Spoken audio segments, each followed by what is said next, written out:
प्रिय बिहार वासियों, 79वें स्वतंत्रता दिवस के पावन अवसर पर मैं समस्त बिहार वासियों को हार्दिक बधाई देता हूं। आज का दिन हम सभी भारतवासियों के लिए गौरव का दिन है। राष्ट्र भक्तों के साहस, त्याग एवं बलिदान के फलस्वरूप 15 अगस्त 1947 को हमारा देश आज़ाद हुआ। आज के दिन हम उन स्वतंत्रता सेनानियों को श्रद्धा सुमन अर्पित करते हैं जिन्होंने आज़ादी की लड़ाई में अपने प्राणों की आहुति दी। उनके उच्च आदर्श आज भी हम सबों के लिए प्रेरणा के स्रोत हैं।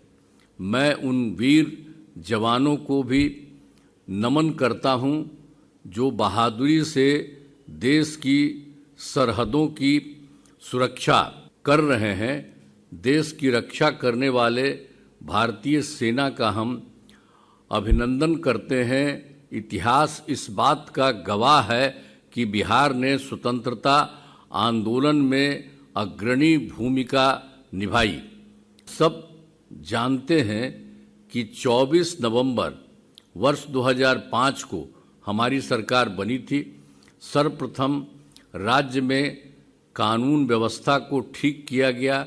सरकार द्वारा अपराध नियंत्रण एवं विधि व्यवस्था संधारण के लिए सभी आयामों पर योजनाबद्ध तरीके से काम किया गया है। वर्ष 2005 में बिहार में पुलिस बल की संख्या बहुत कम थी, इसलिए शुरू से ही पुलिस बल की संख्या को बढ़ाने पर जोर दिया गया और अब पुलिस बल की संख्या 1,31,000 हो गई है और नियुक्ति तेजी से जारी है। पुलिस को बड़ी संख्या में वाहन एवं हथियार उपलब्ध कराए गए हैं। राज्य में वर्ष 2005 की तुलना में हत्या, डकैती, लूट एवं फिरौती हेतु अपहरण की घटनाओं में बहुत कमी आई है। अब किसी प्रकार के डर एवं भय का वातावरण नहीं है। सर्वप्रथम शिक्षा एवं स्वास्थ्य के क्षेत्र में विशेष ध्यान दिया गया है। पहले बहुत कम स्कूल थे और शिक्षकों की काफ़ी कमी थी, जिसके कारण स्कूलों में ठीक से पढ़ाई नहीं होती थी। बड़ी संख्या में नए स्कूल खोले और नियोजित शिक्षकों की बहाली की गई। शिक्षा को बढ़ावा देने हेतु लड़के लड़कियों के लिए पोशाक एवं साइकिल योजना चलाई। सभी पंचायतों में उच्च माध्यमिक विद्यालय 10+2 स्कूल खोले गए। लड़कियों को 12वीं पास करने पर 25,000 रुपये तथा ग्रेजुएट पास होने पर 50,000 रुपये की राशि दी जा रही है। अब लड़कियां भी खूब पढ़ रही हैं और स्कूलों में लड़के और लड़कियों की संख्या एक तरह से बराबर हो रही है। वर्ष 2023 से लोक सेवा आयोग द्वारा 2,58,000 सरकारी शिक्षकों की बहाली की गई है। साथ ही नियोजित शिक्षकों को भी मामूली सी परीक्षा लेकर सरकारी शिक्षक बनाया जा रहा है। अब कुल मिलाकर सरकारी शिक्षकों की संख्या 5,12,000 हो गई। शुरू से ही सभी स्वास्थ्य सेवाओं में सुधार किया गया है। पहले स्वास्थ्य व्यवस्था बहुत खराब थी। प्राथमिक स्वास्थ्य केंद्रों में इलाज के लिए प्रति माह मात्र 39 मरीज ही आते थे, यानी प्रतिदिन 1 या 2 मरीज आते थे। वर्ष 2006 से अस्पतालों में मुफ्त दवा और इलाज की पूरी व्यवस्था की गई है। अब प्राथमिक स्वास्थ्य केंद्र में हर महीने औसतन 11,600 मरीज आते हैं। पहले मात्र 6 मेडिकल कॉलेज थे, उनकी संख्या 12 हो गई तथा 21 जिलों में नए मेडिकल कॉलेज बनाए जा रहे हैं। बचे 7 जिलों में भी मेडिकल कॉलेज बनाए जाएंगे। राज्य में सड़कों, पुल पुलियों का निर्माण कराया गया है।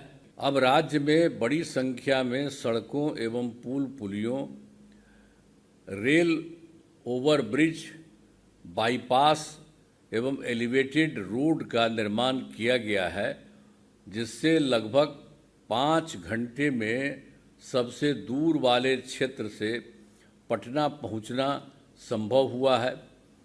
इसे और बेहतर करने का प्रयास जारी है। वर्ष 2015 में 7 निश्चय के तहत हर घर तक बिजली, हर घर नल का जल, हर घर शौचालय तथा टोलों को पक्की सड़कों से जोड़ने का काम पूरा हो गया है। जो नई बसावटें एवं घर बन गए हैं, उनमें काम कुछ ही दिनों में पूरा करा लिया जाएगा। वर्ष 2020 से 7 निश्चय 2 के तहत सभी योजनाओं पर काम चल रहा है, जिनमें ग्रामीण सोलर स्ट्रीट लाइट, हर खेत तक सिंचाई का पानी, टेली मेडिसिन, बाल हृदय योजनाओं पर तेजी से काम चल रहा है। शुरू से ही युवाओं को सरकारी नौकरी एवं रोजगार उपलब्ध कराया जा रहा है। वर्ष 2020 में 7 निश्चय 2 के तहत 10 लाख नौकरी एवं 10 लाख रोजगार देना तय किया गया। सरकार इस पर लगातार काम कर रही है और वर्तमान तक लगभग 10 लाख युवाओं को सरकारी नौकरी दी जा चुकी है। जहां तक से रोजगार की बात है, 39 लाख लोगों को रोजगार दिया जा चुका है। चुनाव से पहले ही 50 लाख से अधिक सरकारी नौकरी एवं रोजगार दे दिया जाएगा। अगले 5 वर्षों में 1 करोड़ युवाओं को नौकरी एवं रोजगार देना तय किया गया है। महिला सशक्तिकरण पर जोर दिया गया है।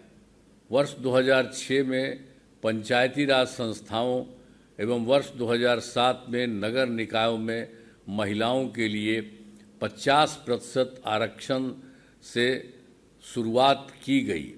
अब तक 4 चुनाव हो चुके हैं। बड़ी संख्या में महिलाएं चुनकर आ रही हैं। वर्ष 2013 से पुलिस में महिलाओं के लिए 35% आरक्षण दिया। अब बिहार पुलिस में महिलाओं की संख्या देश में सबसे अधिक है। वर्ष 2016 से महिलाओं को सरकारी नौकरियों में 35% आरक्षण दिया गया। पहले बिहार में स्वयं सहायता समूह की संख्या बहुत कम थी। वर्ष 2006 में विश्व बैंक से कर्ज लेकर राज्य में स्वयं सहायता समूह का गठन किया, जिसे जीविका नाम दिया। अब स्वयं सहायता समूह की संख्या लगभग 11 लाख हो गई है, जिसमें जीविका दीदियां की संख्या 1 करोड़ 40 लाख हो गई है। वर्ष 2024 से शहरी क्षेत्रों में भी स्वयं सहायता समूह का गठन हो रहा है, जिनकी संख्या 37,000 हो गई है, जिसमें लगभग 3,85,000 जीविका दीदियां हैं। इनका गठन लगातार जारी है। पहले कितना हिंदू मुस्लिम झगड़ा होता था, इसलिए वर्ष 2006 से ही कब्रिस्तानों की घेराबंदी शुरू की गई है। बड़े पैमाने पर कब्रिस्तानों की घेराबंदी की जा चुकी है। अब कोई झगड़ा झंझट नहीं होता है। वर्ष 2016 से 60 वर्ष से पुराने हिंदू मंदिरों की घेराबंदी की जा रही है, जिससे अब चोरी आदि की घटनाएं नहीं होती।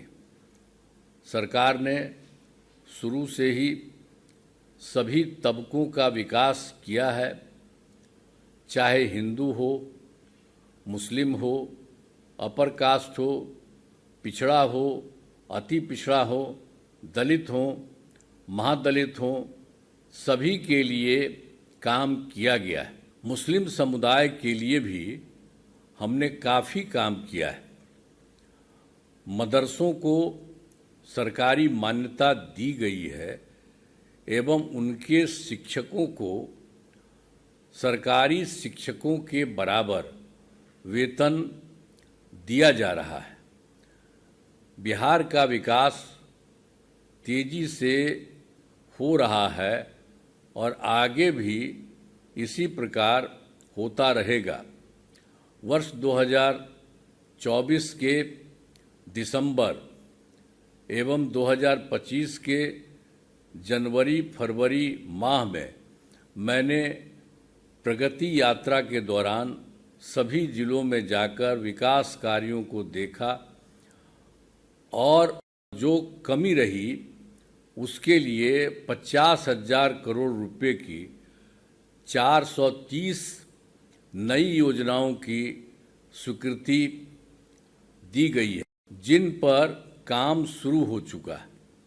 हाल में सरकार ने कुछ नए कदम उठाए हैं, जिससे सभी को काफ़ी फायदा होगा।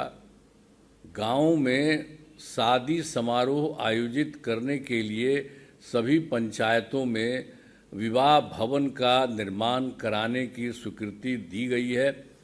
सभी वृद्धजनों, दिव्यांगजनों और विधवा महिलाओं को मिलने वाली पेंशन की राशि 400 रुपये से बढ़ाकर 1100 कर दिया गया है और वर्ष 2018 में हर घर बिजली पहुंचा दी गई। सरकार द्वारा शुरू से ही बहुत सस्ती दर पर बिजली दी गई। अब लगभग सभी घरेलू उपभोक्ताओं को बिजली मुफ्त दी जा रही है। बिहार के विकास में केंद्र सरकार का पूरा सहयोग मिल रहा है। इसके लिए आदरणीय प्रधानमंत्री श्री नरेंद्र मोदी जी का आभार व्यक्त करते हैं और उनको धन्यवाद देते हैं। सरकार की कामना है कि समाज में भाईचारा का माहौल कायम रहे। सभी चुनौतियों के बावजूद हमारा राज्य प्रगति के पथ पर अग्रसर है। हमारा अतीत गौरवशाली और विरासत समृद्ध है। आइए स्वतंत्रता दिवस के शुभ अवसर पर हम सब यह संकल्प लें कि बिहार को विकसित राज्य बनाने में अपना सहयोग प्रदान करेंगे। इस अवसर पर एक बार पुनः सभी बिहारवासियों को शुभकामनाएं देता हूं। जय हिंद, जय हिंद, जय हिंद।